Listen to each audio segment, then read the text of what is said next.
What is going on, you guys? This is Tech HD coming at you with a brand new video, and we're going to be taking a look at some video lights from GVM. And I've been using these lights for about a month now in multiple recent videos, and I'll point them out later on when I use them, and I like what they have to offer. These are the GVM LED 560 AS models, and I'll have links down in the description below, and we're going to be seeing what it comes with, the features about them, and how they overall perform.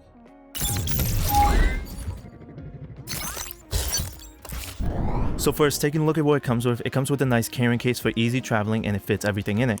Each product has its own soft fabric bag for extra protection, and the first thing we get is the quick start guide, the 2 light stands, the LED light itself, and the AC power connection. Taking a look at the back of the GVM light, you have the digital display to show you what color temperature and light percentage it's on. You also have the 2 indicator lights to show you if it's showing either the color temperature or the light percentage. You also have the Wi-Fi reset button.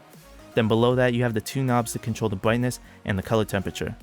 Next to that, you have the 2 battery plates that support Sony NP-F batteries if you want to be portable and not be hardwired. Below them, you have the power port and the on and off switch. The light is also on the U bracket, and you have the adjustment knobs to angle them how you want. On the front, you have 560 LED lights, and there's a slot to slide in the white diffuser to make the light a little bit softer on the subject. There's also some barn doors to angle the light to how you would like it. Now, at first glance, the GVM 560 AS is actually smaller than other LED lights that I've tested in the past, so portability is really nice. The overall build quality is nice, mainly metal, but I'm not a big fan of the barn doors to be plastic. I would really prefer it to be metal, but that's just my personal preference. I'm also okay with the slide-in diffuser since I don't remove it that often, but when I do want to remove it, it's a bit of a hassle, and I would love it to be magnetic with a notch for your finger to make it easier to remove it, like on the Saucony LED light. I also like that I was able to use my D-Fuse square softbox and grid on it, and that the light wasn't too small.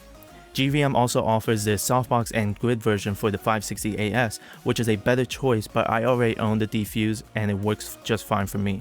As far as brightness and color temperature goes, it goes from 10% brightness all the way to 99% brightness, and the color temperature goes from 2300 Kelvin all the way to 6800 Kelvin, which is really nice to see because most LED lights I've seen start at 3200 Kelvin to 5600 Kelvin, so it's nice to have that little extra option. As far as brightness goes, it's not the brightest I've tested, but it does come with a 2-pack and it's enough lighting for me and what I'm shooting. But if you need more brightness, go with the bigger option like the 672S, which has 672 LEDs, unlike the 560 AS only having 560 LEDs. Now, the GVM 560 AS has an app where you can control the brightness and the color temperature, and it's fairly simple to set up. You just have to modify the SSID and password to what GVM tells you to set it as. After that, you are connecting to it, and one of the lights becomes the master and the other one automatically becomes a slave. And like I said, you can control the brightness and color temperature wirelessly through your phone, and that's very helpful. So you can have your lights set up very high and not have to worry about messing with the knobs. Now, my overall experience with the GVM 560 AS LED lights have been pretty positive and great. I like how bright they can get, and I like that there's more options and color temperatures than compared to other LED lights that I've tested in the past. The smaller form factor is really nice as well when it comes to portability and just traveling with it, and I like that they provide you with a traveling case that could fit everything. Like I said before, I used these lights in some of my previous videos and they have performed great and I can't complain, and I like that they weren't too small to not have my D-Fuse softbox work. Now, of course, a couple of things that I personally don't like for the price of these are the build quality is great, but I don't like that the barn doors are plastic, and I don't like how hard it is to remove the diffuser if you don't want it. I also don't like that they provide you with everything except the Sony NP-F batteries if you want to be portable.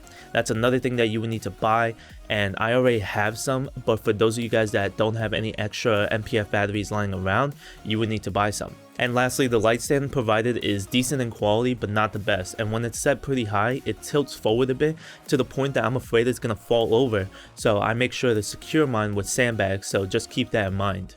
Hey guys, I just want to let you know of another con that I just figured out is that for some reason the GVM lights are no longer working as a master and slave mode simultaneously. I don't know what the reason is. I was able to do it at one time, and then once I turned off the lights they turned off and now they're set as individuals for some reason, and I don't know what the reason is. I have no way of checking like in the app how to make one as a master and a slave, and now they're working individually, and for some reason the Wi-Fi reset button is just a Wi-Fi reset button. There's no way to set it as a mode, and then even on GVM's quick start guide it tells me that the button is both the mode and the Wi-Fi reset, but it just says Wi-Fi reset on the actual GVM light, and I don't know what's the reason for it. And so I have no way to set this as the slave mode, where the 2 indicator lights are supposed to be on. That tells me that it's in slave mode, and then this one being the master mode, I have no way of setting that for some reason. The button is only Wi-Fi reset. No matter if I press it multiple times or if I hold down the button or whatever,